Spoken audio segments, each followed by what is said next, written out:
Garten of Banban 8 Anti-Devil, um jogo que a maioria das pessoas realmente estavam botando muita fé, pois era o primeiro jogo de Garten of Banban que prometia continuar a história anterior do jogo desde o capítulo 3, que no caso era de um pai procurando seu filho desaparecido.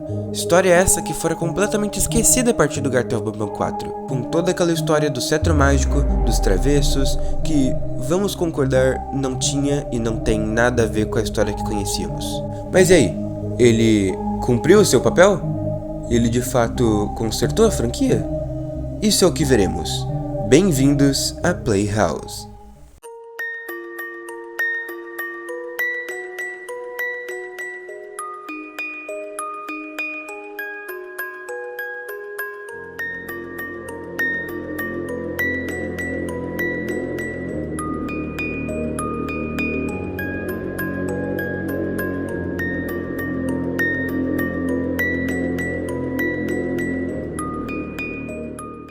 Antes de falar sobre o capítulo 8, eu queria falar um pouco sobre o que causou todos esses problemas na franquia.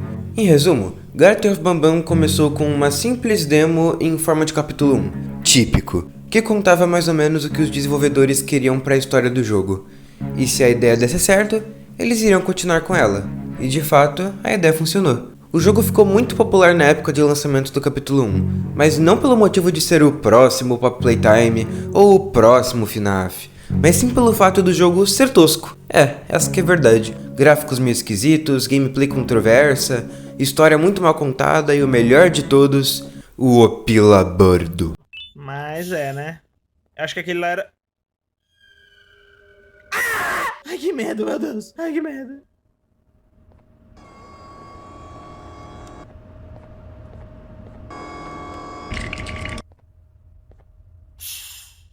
E foi assim que a comunidade viu o jogo. Um jogo bobo e besta que queria surfar na onda dos mascote horrors. E sabe o que os desenvolvedores do jogo, os Euphoric Brothers, fizeram com todas essas críticas? Simplesmente nada. Ao invés de corrigir os erros que tinham no capítulo 1, eles correram contra o tempo para lançar o capítulo 2 o mais rápido possível, para não perder o hype do público em cima do jogo. E o resultado, vocês me perguntam? Saiu a mesma coisa de antes. História mal contada, bichos toscos que te perseguem, gameplay piorada, gráficos 1000 vezes mais questionáveis. E como agora tinha se tornado um jogo pago, as críticas aumentaram 1000 vezes mais, pois o jogo mal durava 1 hora e nos é cobrado R$19 na Steam e quase R$30 nos consoles. E é lógico que a galera foi criticar, e claro, nada mudou. Eles simplesmente ignoravam os erros dos capítulos que já foram lançados para focar sempre no próximo capítulo que iria sair. E foi assim no 3, no 4, no 6, no 7, no 0. Sim, existe o 0, e pra mim é o pior. E vocês devem estar se perguntando, ué, pra onde foi o capítulo 5? Não existe. Foi confirmado em 2023 e até hoje não saiu. Acho que foi por umas tretas de direitos autorais de uma creepypasta do Godzilla, me corrijam se eu estiver errado. Mas enfim, não importa. Acho que já deu pra entender o quanto essa franquia é problemática, pois todas as críticas que as pessoas faziam, os Euphoric Brothers ignoravam e focavam sempre em fazer mais capítulos para farmar dinheiro em cima do jogo. Então, depois de eu ter falado tudo isso, ficou bem claro que esse capítulo 8 tinha uma missão muito, mas muito difícil, que era salvar a história da franquia. E vamos para a grande pergunta. Ele conseguiu? Em resumo, ele quase conseguiu, mas não chegou lá. O jogo, assim como os outros, é bugado pra caramba, problemas na otimização, a gameplay, apesar de ter melhorado um pouco, ainda é estranha, e a história, meu Deus, o que eles fizeram aqui não tem um mínimo de coerência. Coroência é fogo, viu? Pra vocês entenderem, eu vou contar mais ou menos os problemas da história do jogo. A história era simples de início.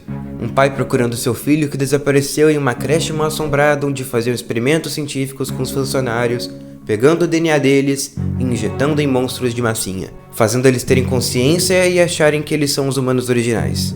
Até aí, beleza. Só que a partir do capítulo 4, eles inventam um bagulho do reino medieval. Eles inventam um bagulho de reino medieval, onde tem um bobo da corte do mal, e aí surgem uns monstros chamados travessos que saem da barriga daquela canguru roxa lá. Aí eles têm que ir atrás do cetro mágico. Aí tem a revolução dos bichos que foi enfeitiçado pelo rei dos travessos e Entenderam o porquê do capítulo 8 não ter sido bom? O fato de eles terem tentado desenvolver a história dos travessos e do filho desaparecido ao mesmo tempo simplesmente não funcionou. o que fez o jogo ser uma grande decepção para as pessoas que acreditavam que ele poderia salvar a franquia. Eu até entendo as pessoas que acham que o capítulo 8 foi o melhor, mas para ser sincero, o melhor para mim ainda é o primeiro capítulo, mas pelo fato de quase não ter história e ser só um joguinho besta para tirar uma onda. Eu gostava da franquia até o terceiro jogo, não por ser um jogo legal, mas por ser um jogo engraçado e bobo, que era feito com o intuito de ser bobo, mas ao invés de seguir por esse caminho, eles simplesmente sujaram o que era legal e cagaram no que já estava sujo, e não se deram nem o trabalho de limpar a sujeira que fizeram. Enfim, eu espero que tenham gostado do vídeo, deixem o like e se inscrevam se gostaram do meu conteúdo, e até o próximo vídeo. Fui!